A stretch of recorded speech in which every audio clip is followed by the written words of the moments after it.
ఇలారా యోహాను రాసినటువంటి సువార్త 3వ అధ్యాయం అందరు తీసుకోనండి. 3వ అధ్యాయం 16వ వచనాన్ని నేను చదువుతున్నాను. దేవుడు లోకమును ఎంతో ప్రేమించును కాగా ఆయన తన అద్వితీయ కుమారునిగా పుట్టినవాని యందు విశ్వాసముంచు ప్రతివాడు నశింపక నిత్యజీవం పొందుటట్లు ఆయనను అనుగ్రహించెను. లోకము తన కుమారుని ద్వారా రక్షణ పొందుటకే గాని లోకమునకు తీర్పు తీర్చుటకు దేవుడు ఆయనను లోకములోనికి పంపలేదు. 24వ వచనం.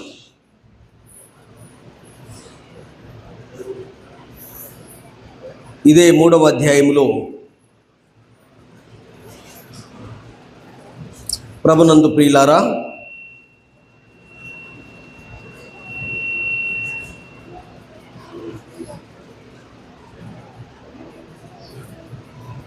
ముప్పై 4వ వచనాన్ని చదువుతున్నాను చూడండి.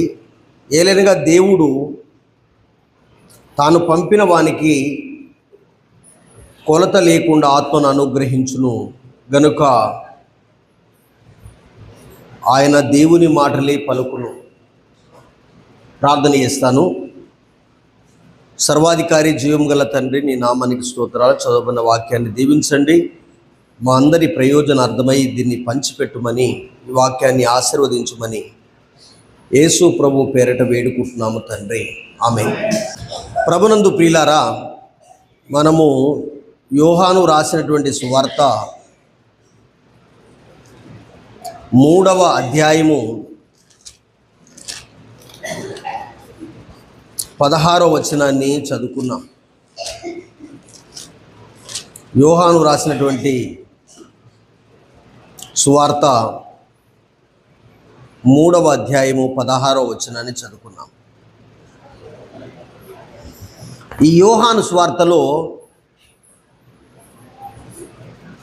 ఈ బైబుల్ అందరికీ ఆధారమైనటువంటి దైవ వాక్యము వచనం ఉంది. ఆ వచనం ఏమిటంటే, దేవుడు లోకమును ఎంతో ప్రేమించెను. బైబుల్ అంతటికి ఆధారమైనటువంటి వాక్యం అండి. బైబులు అంటే ఏమిటంటే, బైబుల్లో ఉన్న దేవుడు ప్రేమించే దేవుడు, లవ్ ఏబుల్ గాడ్.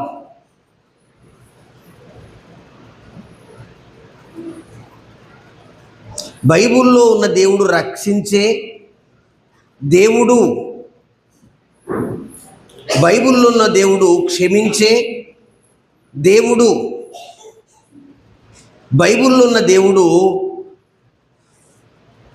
పాపిని నిలబెట్టే రాళ్ళు విసరలేదు. ఇదే గ్రంథంలో చెప్తారు కదా, పాపి మీద ఏం విసరలేదు అంటే పాపిని నిలబెట్టే దేవుడు. ఈ బైబుల్లో ఉన్న దేవుడు యోహాను సువార్త నుండే చెప్తున్నాను, మందకు కాపరిగా ఉండేటువంటి దేవుడు.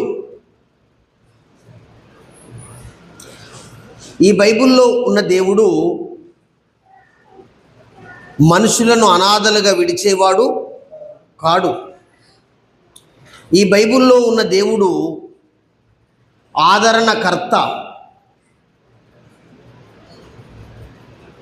ఈ బైబుల్లో ఉన్న దేవుడు శాశ్వతమైన నివాసాలను ఏర్పాటు చేసేటువంటి వాడు. ఈ బైబుల్లో ఉన్న దేవుడు మరలా తన భక్తులను తన యొద్దకు తీసుకొని వెళ్ళడానికి వచ్చే దేవుడు. ఈ బైబిల్లో ఉన్న దేవుడు ఈ వార్తను ప్రకటించమని చెప్పేటువంటి దేవుడు.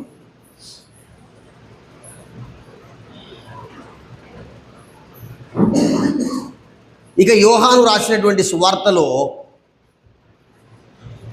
కొన్ని నిమిషాలు మళ్ళీ వేరే విధంగా నేను ఆలోచన చేయాలనుకుంటున్నాను. యోహాను రాసిన సువార్తలో నుండి 6వ అధ్యాయము 35వ వచనంలో అంటాడు, జీవాహారమును నేనే. ఈ దేవుడు ఎవరు అంటే ఇతరులను చూపించేవాడు కాడు. ఐ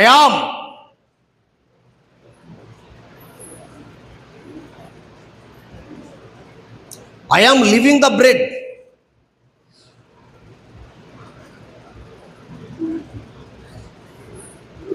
జీవాహారమును నేనే అంటాడండి.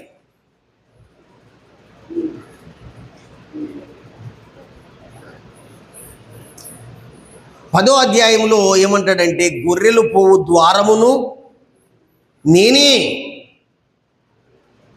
ప్రజలందరూ పోవడానికి ద్వారాన్ని నేను. I'm the way.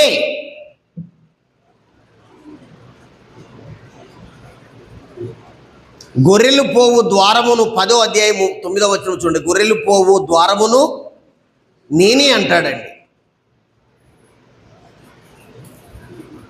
ఇదే యోహాను సువార్త 14:6వ వచనంలో నేనే మార్గమును, నేనే సత్యమును, నేనే జీవమును, నేనే జీవాహారమును, నేనే గొర్రెలు పోవే ద్వారమును, నేనే మార్గమును, నేనే సత్యమును, నేనే జీవమును అంటాడండి.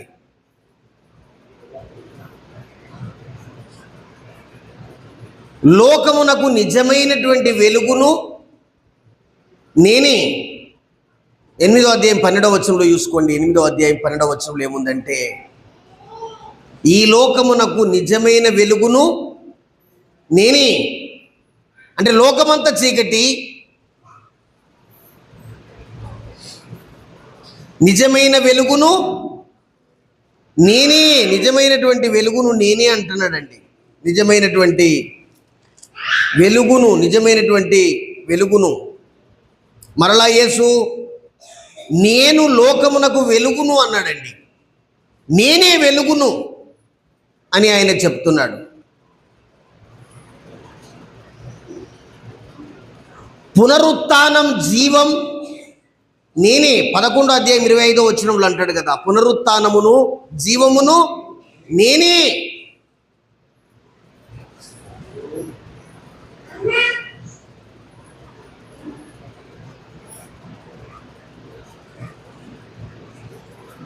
చనిపోయిన తర్వాత పునరుత్థానం ఉంది. ఆ పునరుత్థానము నుండి మానవుని జీవములోకి తీసుకొని వెళ్ళేవాడేటువంటి వాడను నేనే అన్నాడండి. 15వ అధ్యాయం మీ అందరికీ తెలుసు. నిజమైన ద్రాక్ష వల్లిని నేనే అన్నాడండి. నిజమైన ద్రాక్ష వల్లిని 15వ అధ్యాయం 1వ వచనం చూడండి. నిజమైన ద్రాక్ష వల్లిని నేనే అనేది అని చెప్తున్నాడు. నేనే అయాం.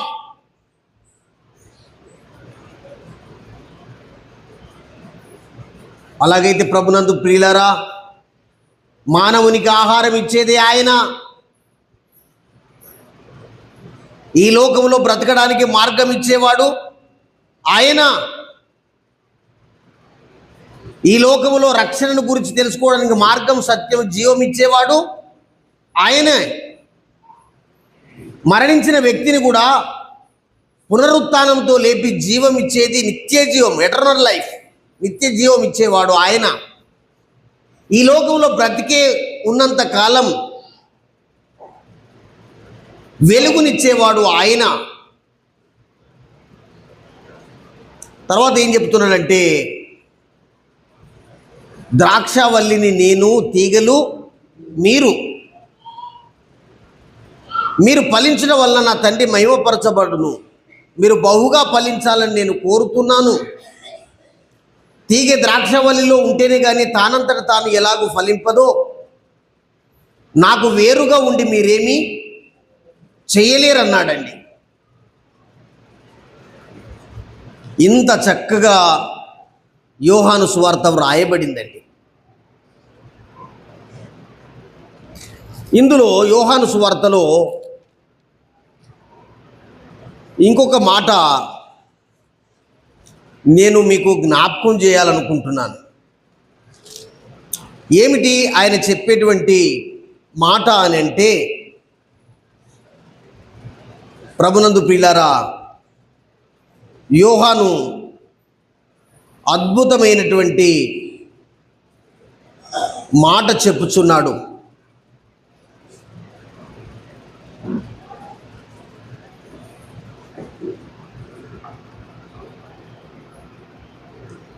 ఏమిటి అంటే,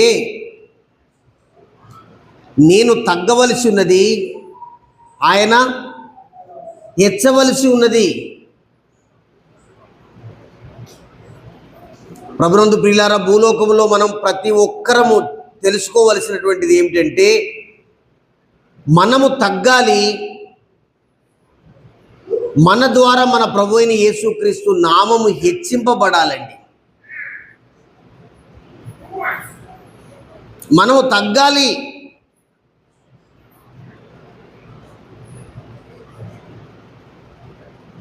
ఆయన హెచ్చింపబడాలి. ఇక 3వ అధ్యాయానికి నేను చదివిన వాక్యంలోనికి డైరెక్ట్గా వస్తున్నాను. 16వ వచనంలో, దేవుడు లోకమును ఎంతో ప్రేమించి తన అద్వితీయ కుమారుని ఈ లోకములో పుట్టించాడు. ఆయన యందు విశ్వాసం ఉంచేవాడు నిత్య జీవం పొందుతాడు.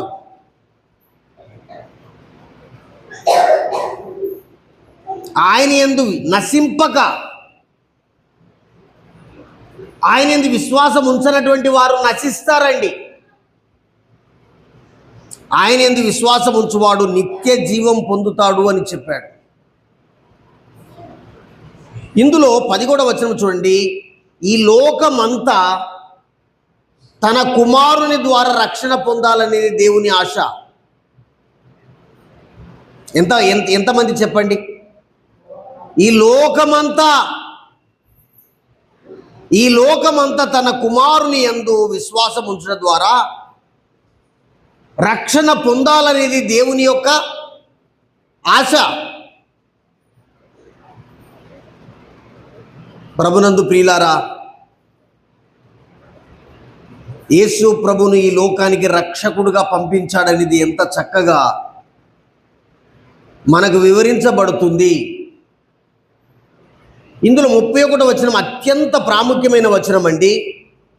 పైనుండి వచ్చినవాడు అందరికి పైన ఉన్నవాడు అంటున్నాడండి. యేసుప్రభు ఎక్కడి నుండి వచ్చాడు? పైనుండి వచ్చినవాడు అందరికీ పైనున్నవాడు. ఇదివరదాకా పుట్టినవాడని చెప్పినటువంటి ఈయనను గురించి 31వ వచనంలో ఏమన్నాడు చెప్పండి? పైనుండి వచ్చినటువంటి వాడు. అసలు పుట్టాడా వచ్చాడా? 6వ అధ్యాయంకి రండి, కొన్ని వచనాలు. ఇవి అన్నీ నేను పూర్తి చేస్తాను అనుకోవడం లేదు, కానీ మీకు అర్థం కావడానికి మాత్రమే. 32వ వచనం చూడండి. పరలోకము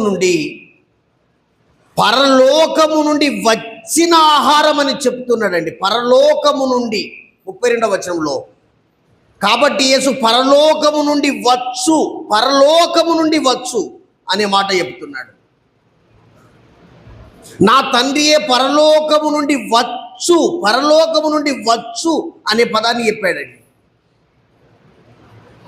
పరలోకము నుండి వచ్చు నిజమైన ఆహారం. 33వ వచనంలో చూడండి, పరలోకము నుండి దిగి వచ్చి అని చెప్పాడు. ఎక్కడి నుండి వచ్చాడు? పరలోకం నుండి దిగి వచ్చాడు. 38వ వచనం చూడండి, నా ఇష్టం నేను నెరవేర్చుటకు రాలేదు పుట్టింది కాదు, రాలేదు అని చెబుతూ నన్ను పంపిన వాని చిత్తం నెరవేర్చుటకు పరలోకం నుండి దిగి ఏమన్నాడు చెప్పాడు? పరలోకం నుండి 38వ వచనం, పరలోకం నుండి దిగి వచ్చాను అని చెప్తున్నాడండి. 41వ వచనం చూడండి, కాబట్టి నేను పరలోకం నుండి దిగి వచ్చిన ఆహారం. ఎంత చక్కటి వివరణ అండి. పరలోకం నుండి ఆయన, ఏమన్నా అర్థమైందా? ఇన్ని మాటలు చెప్పినప్పుడు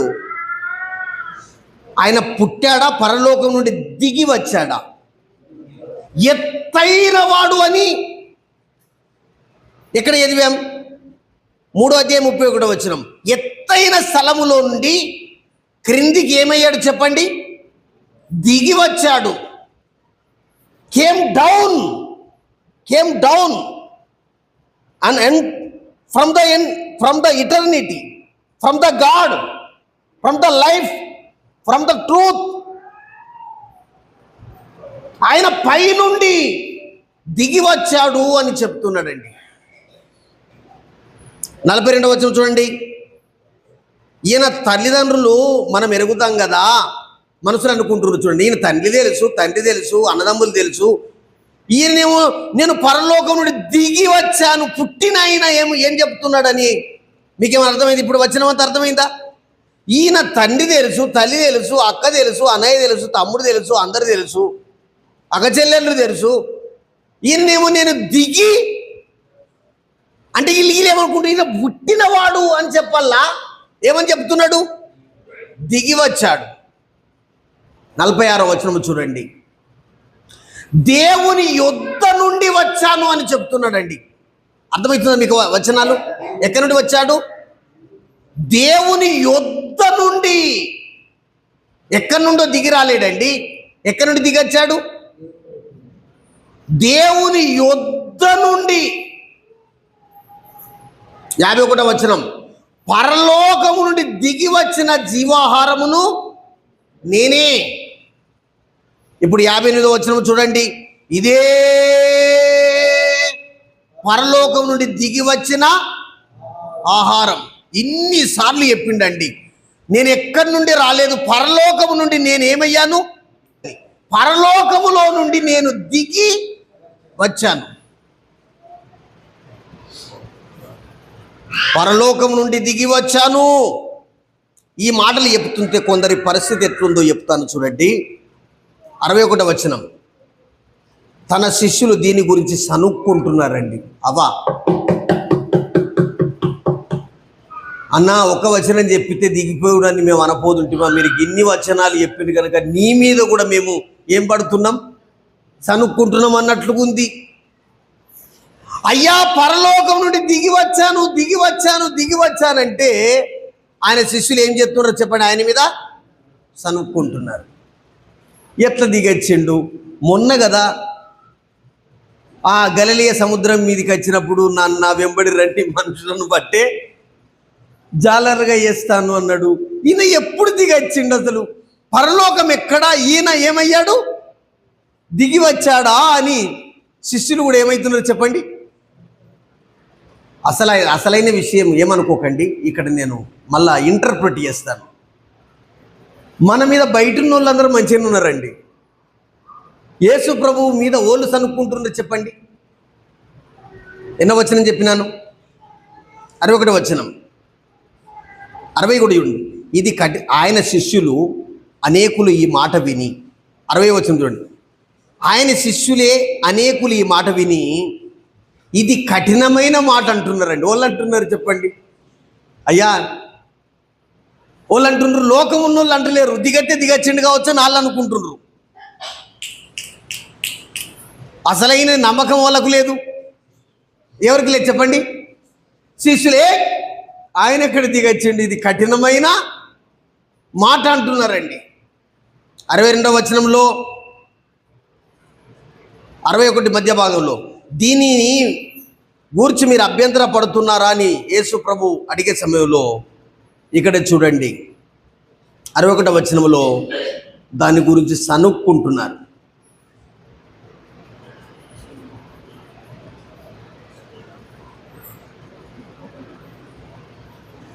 ప్రభునందు ప్రియులారా, 66 అప్పటి నుండి ఆయన శిష్యులు అనేకులు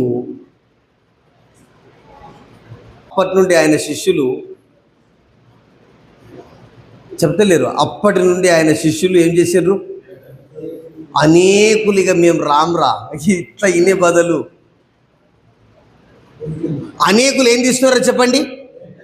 వెనుక తీసి ఇంకా కింది పదం మనం చదవకపోతే మేలు. కింద అనేకులు వెనకదీసిరంటే అక్కడ ఆగిపోతే మంచిగుండు, కానీ కింద ఇంకా భయంకరం. యేసు ప్రభు చనిపోయి తిరిగి లేచేంత వరకు మరి ఎన్నడు ఆయన్ను. ఇదంతా చేసిన వాళ్ళు నమ్ముకోనోళ్ళ. అమ్మ మీరు చెప్పండి, నమ్ముకోనోళ్ళ, బాప్తిసం తీసుకోనోళ్ళ, చివరికి మామూలు వాళ్ళ శిష్యులే. ఎప్పుడు దిగొచ్చిండు ఈయన, ఎప్పుడు మాతున్నా, ఎప్పుడు ఎక్కిండు, ఎప్పుడు దిగిండు. ఇంతకు శిష్యులకు అర్థమైందంటారా, అర్థం కాలేదా? ఇప్పుడు మీరు చెప్పండి అమ్మ, అర్థమైందా, అర్థం కాలేదు? అర్థం కాలే. కావేరి చెల్లి మీద బాగా ఇంట్రెస్ట్ పెట్టండి, భవిష్యత్తులో మేము మంచి ప్రసంగికురాలు అయితే. అమ్మ నువ్వు ప్రతిదానికి జవాబు చెప్తున్నావు, మంచి సంతోషం. ఇప్పుడు శిష్యులట వెనకదీసిర్రట, ఇక ఎన్నడూ ఆయన ఏం చేయలేరట చెప్పండి, వెంబడింపలేదు. అంకుల్ మీరు మొదటి 10 వారాలు 1 సంవత్సరం వచ్చేదాకా మేము ఖచ్చితంగా వస్తాం, మీరు కూడా చెప్పాలి నాతోని. ఇక మేము కొంచెం బ్యాక్ స్లైడర్స్, వెనకకి వెళ్ళేటోళ్ళం. ఇక మరి ఎన్నడు మేము వచ్చేటోళ్ళం కాదంటే ఇక మన పరిస్థితి ఎట్లుండదు చెప్పండి.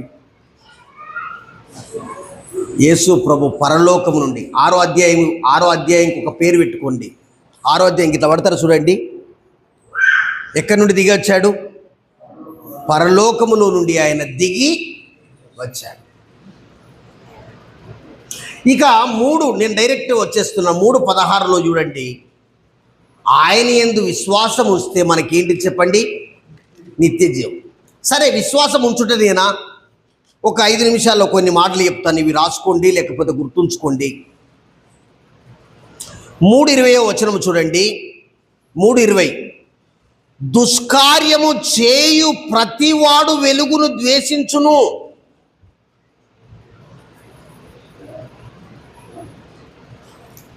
యేసు ప్రభునందు విశ్వాసం ఉంచేటువంటి వ్యక్తి ఇక్కడ ఇంకొక పదాన్ని బయటకు తీస్తున్నాడు. ఏం చేయకూడదు? దుష్క్రియలు,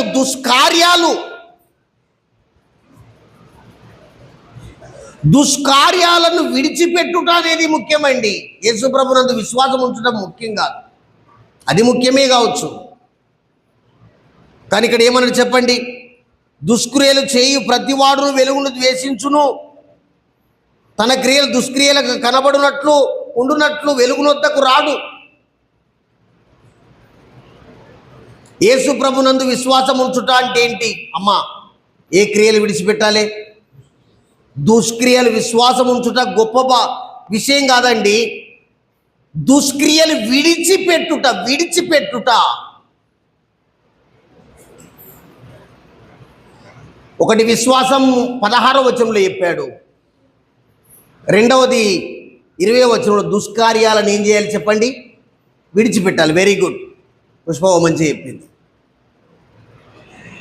ఇక్కడ 21వ వచనంలో మళ్ళీ చెప్తాను చూడండి, సత్యవర్తనుడైతే తన క్రియలు దేవుని మూలంగా చేయబడినవని ప్రత్యక్షపరచబడినట్లు వెలుగు నొద్దకు. ఇది ఫెలోషిప్. ఒకటి విశ్వాసం ఉంచుట, రెండోది చెప్పండి దుష్క్రియలను విడిచిపెట్టుట, మూడోది చెప్పండి దేవుని యొద్దకు వచ్చుట, సహవాసంకు వచ్చుట, ఉపదేశంకు వచ్చుట, ప్రార్థనకు వచ్చుట, కుటుంబాలు దర్శించుటకు వచ్చుట, సువార్త ప్రకటించుటకు వచ్చుట. Come, don't your waste time.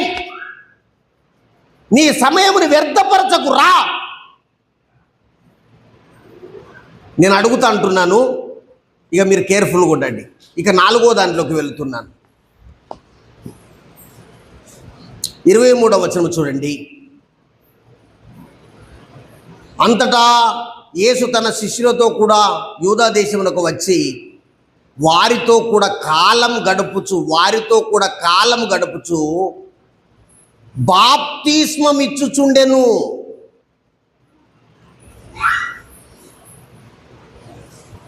శిష్యులతో కలిసి, విశ్వాసులతో కలిసి యేసుప్రభు ఏం చేస్తున్నాడు చెప్పండి?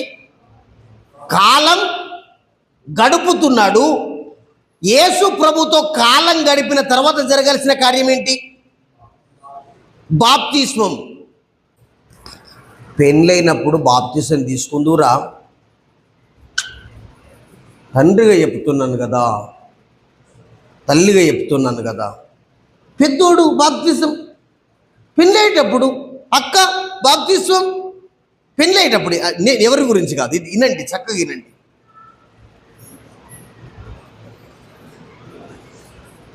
ఒకటి విశ్వాసం ఉంచిండు, రెండవది చెప్పండి దుష్కార్యాలను విడిచి పెట్టిండు. ఇప్పుడు యేసు ప్రభు సన్నిధికి వస్తున్నాడు. నెక్స్ట్ ఆయన ఏం చేయాలి చెప్పండి? బాప్తిస్మం. ఇప్పుడు మీరే చెప్పిండ్రు, ఏం చేయాలి చెప్పండి? బాప్తిస్మాన్ని అసలు లేట్ చేయొద్దండి. నేనైతే సువార్త విన్నా తెల్లవారి 13 గంటలకు బాప్తిసం తీసుకున్నాడు. సువార్త విన్నా, అంతవరకు నేను పాటలు పాడుతూ అన్ని పడు. వైఎస్ రాజశేఖర రెడ్డి గారి పెద్ద నాయన, మెరసక్క గారి, ఎస్ఆర్ అక్క గారి ఆ తండ్రి ప్రభదాస్ రెడ్డి గారు వాక్యం చెప్పిండు, నేను చేతెత్తినాను. జీవరత్నం గారు రాత్రి ప్రకటన చేసిండు, ఎందరు చేతెత్తినరో రేపు పొద్దుగల బాప్తిసం. మా బాపు గుండె జల్జల్మంటున్నారే. 5వ తరగతిరా, నువ్వు 5వ తరగతిరా, నువ్వు 5వ తరగతి, నువ్వు 5వ తరగతిరా, నువ్వు ఎట్లా బాప్తిసం తీసుకుంటావు? 12 ఏళ్ళు పట్టుమని లేవు. బాప్తిసం అంటే ఉట్టి ఆటలు కాదు అంటారండి, ఆటలు కాదు అంటారు. ఆయనేమో మరి చచ్చిపోతే నరకమని ఆయనని, నాకు రాత్రి అంతా వేదన, చచ్చిపోతే నరకం కోవల్ల మా తల్లిదండ్రుల మాటని బాప్తిసం ఆపేయాల. రాత్రి అంతా అనుకోని తెల్లారి లైన్ కట్టిన. ఇచ్చటైనా కూడా అనుమానం వస్తుందండి, తీసుకునేటోళ్ళ కాదు. ఇచ్చటైనా కూడా ఏమవుతుంది? అనుమానం. ఇప్పటి వరకు నడిపించిండండి. ఒక తల్లిదండ్రులు ఏం చెప్తారండి? ఆగు, నిన్ను అన్యులకిత్తం. ఎవరికిత్తం? ఆడోళ్ళనైతే ఇంకా ఆపుతుండ్రండి. బిడ్డ రా కూర్చో, కాన్కి ఏం తీసుకోకు.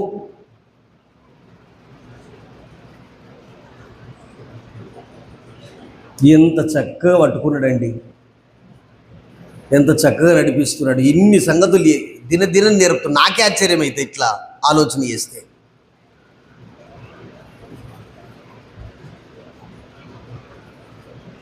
ఒకటి విశ్వాసం, రెండవది దుష్కార్యం విడిచిపెట్టడం, మూడవది వెలుగునొద్దకు వచ్చుట, నాలుగవది ఏం పొందుట చెప్పండి? ఆ బాప్తిసం పొందుట. 34వ వచనం చూడండి.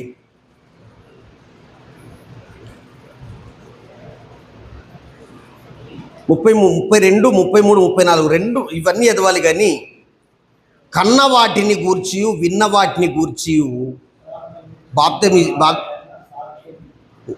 మళ్ళీ చెప్పండి. కన్న వాటిని గురించి బాప్తిసం పొందిన వాడు ఏం చేయాలి? మీరే చెప్తున్నారు కదా. బాప్తిసం పొందిన వ్యక్తి నువ్వు ప్రసంగం చేయకున్నా పర్వాలేదు, కానీ ఏం చేయాలి చెప్పండి? మళ్ళీ ఎదవల్ల అదే వచనం. తాను కన్న వాటిని గూర్చి, విన్న వాటిని గూర్చి ఏమి ఇవ్వాలి చెప్పండి? సాక్ష్యం ఇవ్వాలి. టైం అయిందండి, ఎట్లా చెప్పాలి? నువ్వు బాప్తిసం పొందినవంటే అర్థం ఏంటి చెప్పండి? నువ్వు కన్న వాటిని గురించి, విన్న వాటిని గురించి ఏం చేయాలి? సాక్ష్యం ఇవ్వాలండి. ఇక నేను అడుగుతున్నాను, నేను ఇంతవరకు సాక్ష్యం ఇచ్చిన అనేటోళ్ళు చేతుల్లో పట్టండి. బాప్తిసం తీసుకోబడితే బుక్కల కొద్దీ ద్రాక్షరసం తాగబడితే, రొట్టి ఇరుచుకుంటే తినబడితే, ఏమి ఇవ్వడం లేదు. 5వ నెంబరు ఏంటి చెప్పండి? బాప్తిసం పొందిన వ్యక్తి ఏం చేయాలి? సాక్ష్యం ఇవ్వాలి. 6వదిగా చెప్తున్నాను చూడండి, 34వ వచనం. ఏలైనగా దేవుడు తాను పంపిన వానికి కొలత లేకుండా కొలత లేకుండా కొలత లేకుండా కొలత లేకుండా ఆత్మశక్తి పొందుట.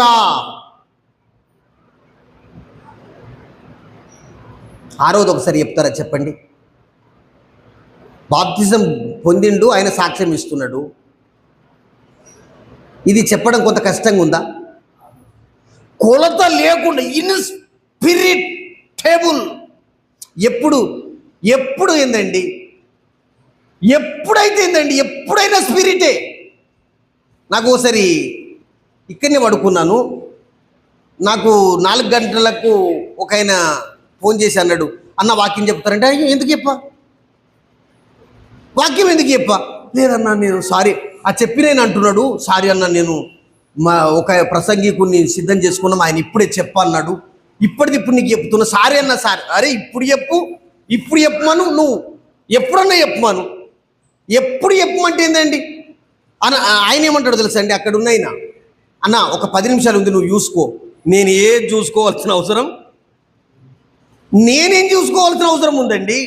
ఏది అవసరం లేదు. 10 నిమిషాలు ఉందన్న, అంతలోపట నువ్వు ఏదైనా చూసుకోండు. నేనే చూసుకోవాలి, ఎటు చూడాలి, ఇటు చూడాలి. ఏం అవసరం లేదు బ్రదర్, మీరు ఆన్ చేయండి, నేను వాక్యం మాట్లాడుతాను. సాక్ష్యం ఇచ్చేవాడు తర్వాత ఏం సంపాదించుకోవాలి చెప్పండి? కొలత లేకుండా. ఏంటి? ఆత్మను కొలత లేని ఎంత ఆత్మను సంపాదించుకోవాలంటే అంత ఆత్మను సంపాదించుకోవాలి. ఇక 7వది ఒక్క మాట చెప్పి ముగిస్తున్నాను. చూడండి 36వ వచనం. కుమారుని యందు విశ్వాసం ఉంచువాడిని నిత్యజీవం గలవాడు. కుమారునికి విధేయుడు, కుమారునికి ఒబీడియంట్ బిలీవర్.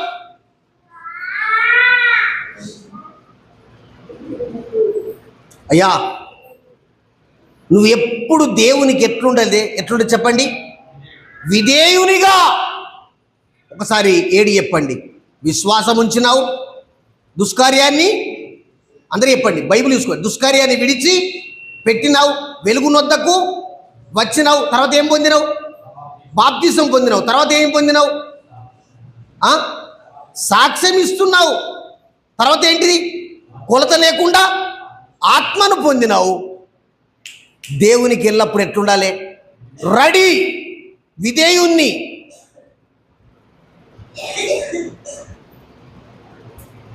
ఈ మధ్యలో ఒక బండి చూసినాను, రేవంత్ ఫాలోవర్ పెట్టుకున్నాడండి. ఎవరి ఫాలోవర్ అట? ఎవరి ఫాలోవర్? ఆయన ఇట్లా ఉన్నాడు, ఐఎమ్ రేవంత్ ఫాలోవర్. నేను ఆయన్ని ఆపి, ఒక్క నిమిషం, నాకు కొంచెం తెలిసే, ఆయన ఇంటి పేరు తెలుసా అని నేను అడిగిన. ఆయన ఇంటి పేరు ఏది? ఆయన, నేను రేవంత్ ఫాలోవర్ అన్నావు కదా, ఆయన ఇంటి పేరు తెలుసా? నువ్వు ఎట్లా ఫాలోవర్? పోనీ వాళ్ళ ఊరు పేరు తెలుసా అన్నాను. తెలియదన్నా అంటారండి. ఏంటో పోనీ ఆయన ఏ కాన్స్టిట్యున్సీలో గెలిచిండా తెలియదు. పోనీ ఎన్నిసార్లు గెలిచి తెలదన్నా. ఇంతకుముందు ఏ పదవి అనుభవించు తెలదన్నా. ఇప్పుడు ఎక్కడ తెలదన్నా. లేదన్న పదం మంచిగా ఉంది, ఎక్కడ పెట్టాలంటే నేను ఎక్కడ పెట్టాలి, వెనుకకు పెట్టుకో. ఏం తెలియనోడట ఎవరి ఫాలోవర్? మరి యేసు ఫాలోవర్ ఎట్లా? దీని మీద మీరు ఆలోచన చేయండి, అధ్యాయాన్ని గురించి యోచించండి. అద్భుతమైన మాటలు విన్నారు. ఇక ఆయనకు విధేయులుగా మనం సాగిపోదాం. దేవుడు తన వాక్యాన్ని దీవించును గాక. సర్వాధికారి, జీవం గల తండ్రి, నీ నామానికి స్తోత్రాలు. దేవుడు లోకాన్ని ఎంతో ప్రేమించును కాగా తన అద్వితీయ కుమారునిగా పుట్టినవాని యందు విశ్వాసం ఉంచు ప్రతివాడు నశింపక నిత్యజీవం పొందినట్లు ఆయన అనుగ్రహించను అని చెప్పబడినటువంటి మాటల్లో ఆయన యందు విశ్వాసం ఉంచుట, దుష్కార్యాలను విడిచి పెట్టుట, వెలుగునొద్దకు వచ్చుట, బాప్తిస్మము పొందుట, సాక్ష్యమిచ్చుట, కొలత లేకుండా దేవుని ఆత్మను దినదినం వృద్ధి చేసుకొను